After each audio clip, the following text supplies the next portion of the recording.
All right, a brief word on park, please. One of the best ways you can find out how your horse feels about you and what you've done the last time is whether or not they're willing to present themselves for you to get on. And when a horse comes out perpendicular to whatever it is you're using as a mounting block, a fence, a trailer, a fender of a truck, or whatever else, a rock, a log, what they're telling you is, please don't get in my back. And for years and years and years, I just said, well, life is tough. Behave yourself and get over here anyway. If you take that as feedback and start thinking about ways that you can improve that relationship and how they feel about what you're doing, then what you can actually teach them is park please as a trick. So you can have your horse in that back corner, you can climb on your mountain block and say, you know, what's her name again? Nix? Nix, yeah. Hey Nix, park please. And she'll come cantering over and park next to that. And when she does that, you can pat yourself in the back and say, I'm a good human because my horse loves me. If she doesn't do that, then you know you have work to do. So one of the things you can do is to start asking,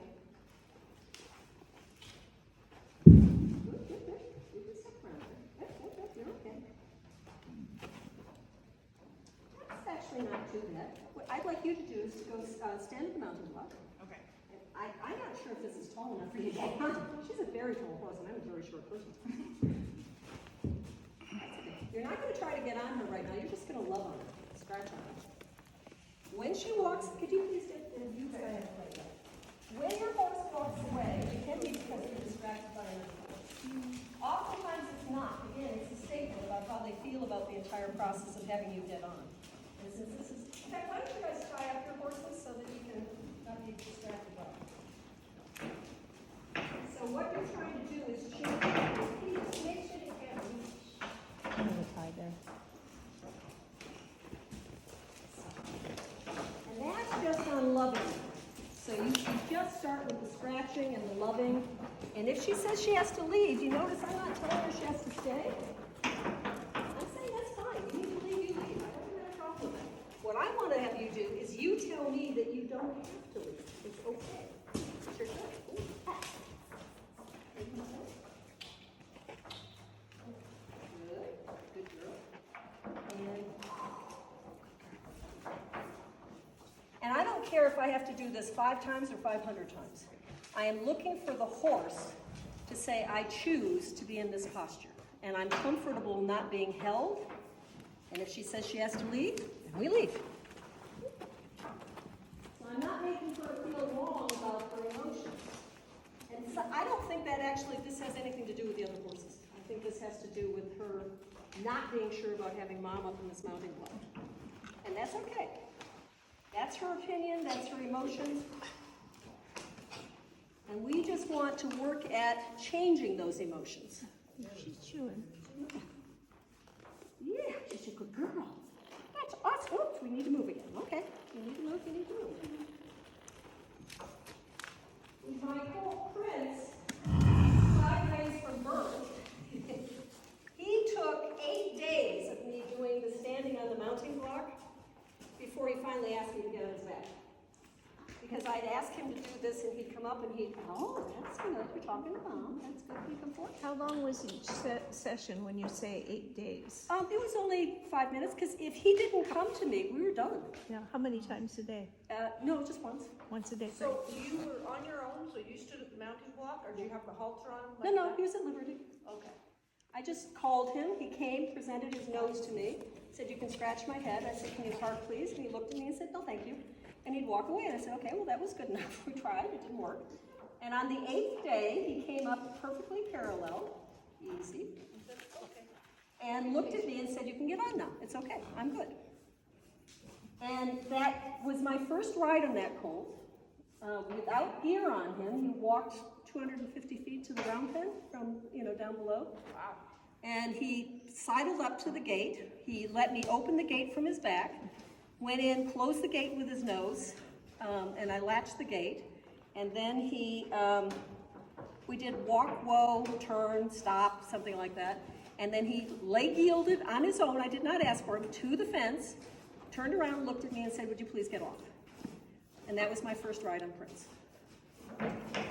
Because he knew everything I was asking of him because we had done it on the ground a million times. And so he felt safe about all of that. And that's very good. You're brilliant. You're such a good girl. Can you lean, or are you still not tall enough to be able to lean on bareback? How much do you want me to lean? Well, let's start there. We're trying to find out what her tolerance for all this is. As long as she's happy, and I'm happy to feed as many cookies as she wants right here. A lot of cookies, that's okay, that's good. So as Robin was doing that, how would she do I would this never do and- this by myself. I did when I was younger.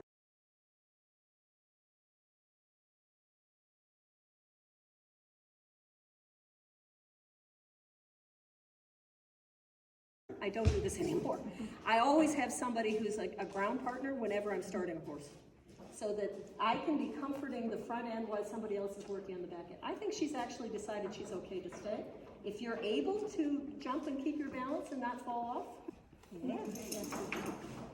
Easy, princess, you're okay. She's fine. That's not graceful. But you know what? She's been. Now you need to breathe. Big sighs. What a good girl. Both of you. Both of you. Thank you. This is the first time I've been on a bareback, This is actually. good. This is excellent. Now here's why I love getting on a horse bareback. You feel every muscle of her back. You can feel every tension. She can feel every tension you've got. So what I'd like you to do is sigh all the way down through the heels of your feet. I want you to feel that sigh going all the way down. Big, big sigh.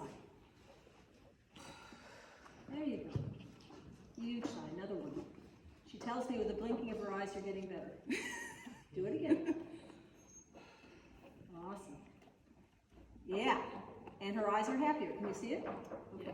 So your next responsibility is to grab a hank of mane, because you're not going to grab on with your legs, okay? You're going to keep yourself in the middle of your horse, and you're going to breathe. Eat, eat, eat, eat. She's fine. She's fine, and that horse isn't going to bother you. You're all good, okay? Yeah, I know. It's all good. So we're going to take a step over here to get away from the mounting block. If you need to, you can jump off at any time. It's never good to stay on a horse if you're nervous. I know you got some tension. I can see that. Keep those good happy thoughts there, Robin. Just with your toes all the way to your Actually, toes. she's not doing bad. Those thighs aren't tight. You're doing good. Okay. Beautiful Work in horse. progress. Beautiful horse. So all I want you to Very do good. is look about 30 feet in front of you, never look down, and breathe.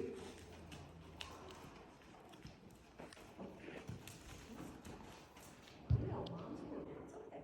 She's crazy. You're fine. And she's doing her best for you. Can you tell? She's doing her best.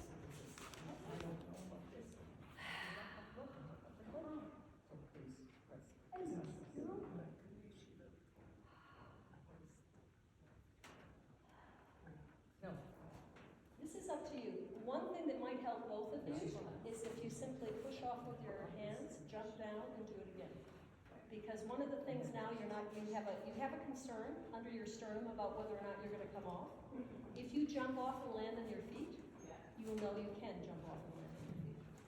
So think about push off with your hands and hold on to the mane so you've got something to keep your balance, and then just jump off and land on your feet. Don't slide, jump. Perfect. Oh, all right. Well done. That was excellent. Now, what that told both of you is that you can both survive this and it's not dangerous, right? Yes. What you weren't sure about, either of you, 30 seconds ago. All right, good. Shall we try that again? You can go climb on your mounting block and we'll also can. So, originally I was talking about doing walk, turn, blow, and back up, right? But what the horse and the rider told me is that's not what's on the agenda right now. What's on the agenda is gaining confidence, and this is okay being on bareback because it's not something either of us can do. And so you change the agenda. The agenda is now, hi, Denise, you're good girl. You're good. Can you step forward? Now what she's telling us is that was a little scary, Mom, which is fine. So we're going to let her think about that. Yeah, that's a good girl. That's a good girl. I know it's not easy, is it? It's not easy. And you climb back up to the top and you're going to love on her again. And you lean on her belly, or your belly on her back, and just tell her you love her. That's a good girl. So starting a young horse, this is always what I do. I do this a gazillion times until they have no fear. And if ever we think things are gonna go south, we stop. Because I never want to trigger a buck in my horse. A buck is saying, you didn't listen to me, I've got too many problems and you're not paying attention. So I want to have the horse understand that it's okay. It's all right, I know, you're a little nervous. Mom's a little nervous too, we're nervous together. It's okay. So I'm going to back up a little way so she can't chew on my cookie bag right now, and she might do that, which is fine. So this is teaching a horse to park, please, and it is invaluable. Because when she makes that choice, that I'm comfortable with doing this, that is a really good clue. I didn't mean to have you step in and move myself, sweetheart. Cool. And I got you crooked, and that's my fault. As to how she feels about you, right? And on the day that she says, hell no, I won't come and park with you, don't ride her. I mean, why would you want to get on somebody who doesn't want you on your back? It's friggin' dangerous.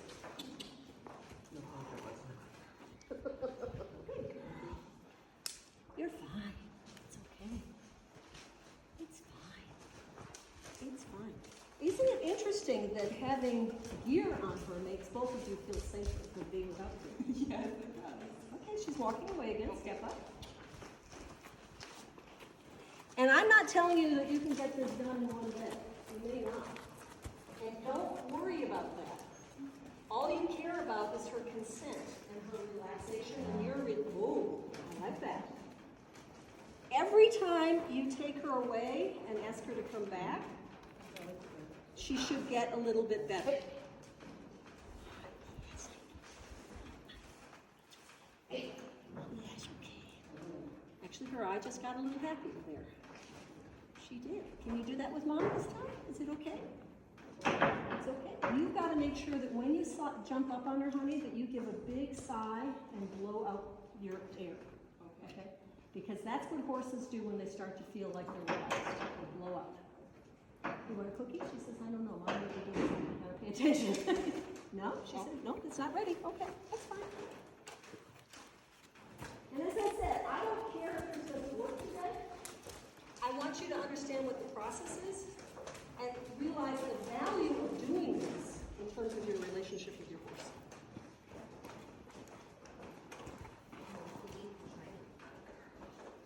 What a good mare you are. You're just the best mare ever. Yes, you are. You're a very good girl. You're such a very good girl. Yes, you are. So am I supposed to be trying to get back on again? If you feel like she's ready, yes. If not, then we can end anytime you want. It's entirely up to you. I think I'm okay with ending. Okay, cool. Then just give her a big hug and a love and tell her she was perfect and that's all you wanted. Good girl. And then you step off and you take the lead line, you take her away. Good girl.